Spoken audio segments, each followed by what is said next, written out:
Hello everyone, welcome to English with Reddy. मैं हूं miss Reddy और आज हम इस वीडियो में विल एंड शैल का यूज़ सीखेंगे। ये टॉपिक है तो काफ़ी सिंपल बट अक्सर हमें कंफ्यूज कर देता है। आज हम विल एंड शैल को सेंटेंस में किस वक्त और कैसे यूज़ करना है ये सीखेंगे।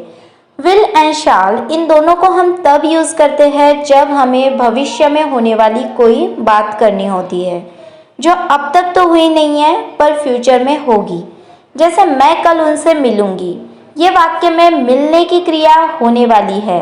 कब होगी? फ्यूचर में होगी। तो ऐसे सेंटेंसेस में हम विल और शैल का यूज़ करते हैं।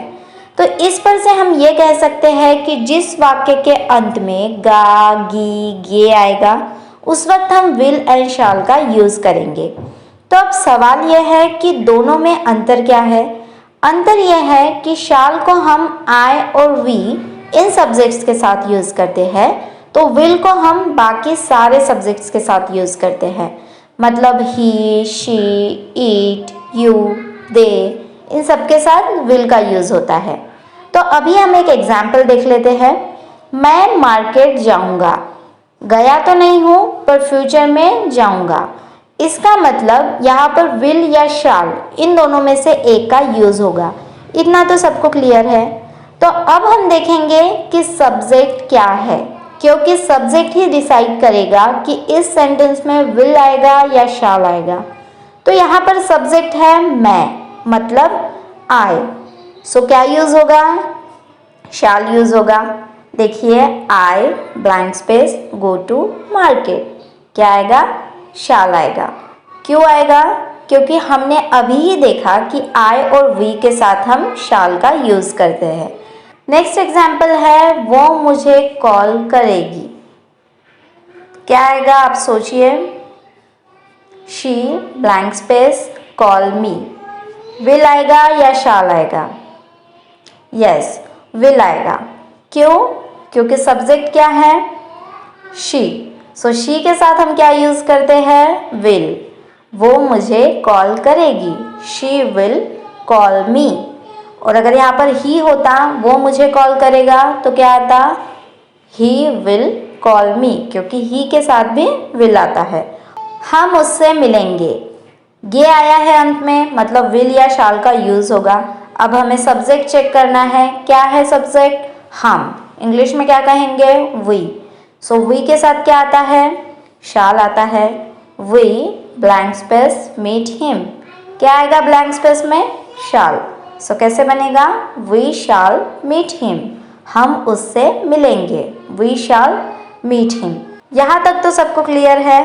अब हम चलते हैं नेक्स्ट रूल की तरफ। जिस वाक्य के अंत में बनूंगा, बनूंगी या बनेंगे आएगा उसमें विल बी या शैल बी का यूज़ होगा। लास्ट में बनूंगा, बनूंगी, बनेंगे, इन तीनों में क्या आया है? गा, गी या गे। इतना तो कंफर्म है कि विल या शैल तो आएगा। पर जब हमें बनूंगा, बनूंगी, बनेंगे कहना होता है उस वक्त विल बी या शैल बी का यूज़ होता है। जैसे मैं डॉक्टर बनूंगा, I blank space a doctor, क्या आएगा ब्लैंक स्पेस में? I shall be a doctor. Shall be क्यों आया? क्योंकि सब्जेक्ट क्या है? आई है, और आई के साथ हम क्या यूज़ करते हैं? शैल यूज़ करते हैं। तो सेम वही रूल, बस यहाँ पर ऐड क्या हुआ है? बी। क्यों हुआ है? क्योंकि हमने क्या कहा? बनूंगा, मैं डॉक्टर बनूंगा। जब भी बनूंगा, बनूंगी, बनेंगे आएगा तो विल बी या शैल बी का यूज़ होगा। यहाँ पर भी हम सब्जेक्ट को ही चेक करेंगे। जैसे यहाँ पर हमने क्या कहा? आई शैल बी अ डॉक्टर, क्योंकि यहाँ पर आई था। नेक्स्ट एग्जाम्पल है वह नेता बनेगा। यहाँ पर क्या आया है?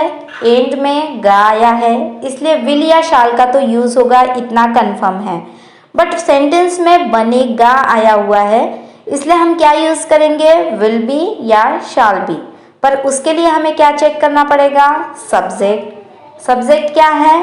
वह, मतलब he. He blank space a leader, will be आएगा या शैल बी आएगा? ही के साथ क्या आता है? विल। क्या आएगा?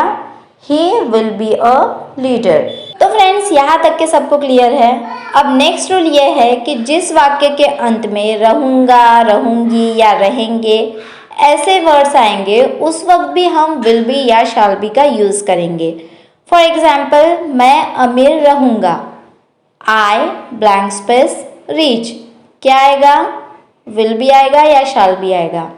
सेम वही रूल, आई है सब्जेक्ट इसलिए क्या आएगा? Shall be. आई और वी के साथ शैल बी आएगा और बाकी सारे सब्जेक्ट्स के साथ विल बी आएगा।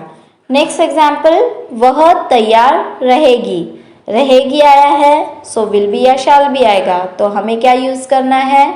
Will be. क्यों? क्योंकि सब्जेक्ट क्या है? शी। सो कैसे बनेगा? She will be ready. तो इतना तो सबको क्लियर है। आई और वी के साथ शैल आएगा और ही, शी, इट, यू, दे इन सब के साथ विल आएगा। पर फ्रेंड्स, मॉडर्न इंग्लिश ने इन सारे कन्फ्यूजन को ख़त्म कर दिया है। मॉडर्न इंग्लिश क्या कहती है कि आप सभी सब्जेक्ट्स के साथ विल का यूज़ कर सकते हैं। शैल का तो यूज़ सिर्फ आई और वी के साथ ही होगा, पर विल का यूज़ हम सभी सब्जेक्ट्स के साथ कर सकते हैं। मतलब आई और वी के साथ भी हम विल का यूज़ कर सकते हैं। फॉर एग्जाम्पल, मैं मार्केट जाऊँगा, I will go to market. यहाँ पर आई आया है, हम शैल का भी यूज़ कर सकते हैं बट हम विल का भी यूज़ कर सकते हैं। So I will go to market, हम उससे जल्द ही मिलेंगे, we will meet him soon, we shall meet him soon, दोनों हो सकता है। लेकिन अगर आप फ्यूचर में कोई सवाल कर रहे हैं तो आपको ये रूल ध्यान रखना बेहद ज़रूरी है, क्योंकि तब हम आई के साथ और वी के साथ शैल यूज़ करेंगे और बाकी सब्जेक्ट्स के साथ विल यूज़ करेंगे। जैसे क्या हम जाएंगे, ये क्या है? एक सवाल है, तो यहाँ पर वही रूल अप्लाई होगा जो हमने इससे पहले सीखा था। क्या है वो रूल? कि आई और वी के साथ हम शैल को यूज़ करेंगे और बाकी सारे सब्जेक्ट्स के साथ विल को यूज़ करेंगे। पर यहाँ पर हम सवाल कर रहे हैं तो जो मॉडल वर्ब्स हैं, मतलब शैल एंड विल, इसको हम सेंटेंस के बिगिनिंग में यूज़ करेंगे। ठीक है, जब हम सवाल करते हैं तो इनको हम बिगिनिंग में यूज़ करते हैं। तो एग्जाम्पल क्या था? क्या हम जाएंगे, blank space we go, blank space में क्या आएगा? सब्जेक्ट क्या है? वी है, तो क्या आएगा? शैल आएगा। तो कैसे बनेगा? शैल वी गो, क्या हम जाएंगे। नेक्स्ट एग्जाम्पल है, क्या आप जाएंगे, स्पेस यू गो, स्पेस में क्या आएगा? विल आएगा। क्यों? क्योंकि सब्जेक्ट क्या है? यू है। सो विल यू गो, क्या आप जाएंगे, विल यू गो। तो फ्रेंड्स, हमें बस इतना ध्यान रखना है कि जब हम सवाल करते हैं तो आई और वी के साथ हम शैल का यूज़ करेंगे और बाकी सारे सब्जेक्ट्स के साथ, मतलब ही, शी, इट, दे, यू, इन सब के साथ हम विल का यूज़ करेंगे। अगर आपको वीडियो अच्छी लगी है so please like, share and subscribe and do practice daily.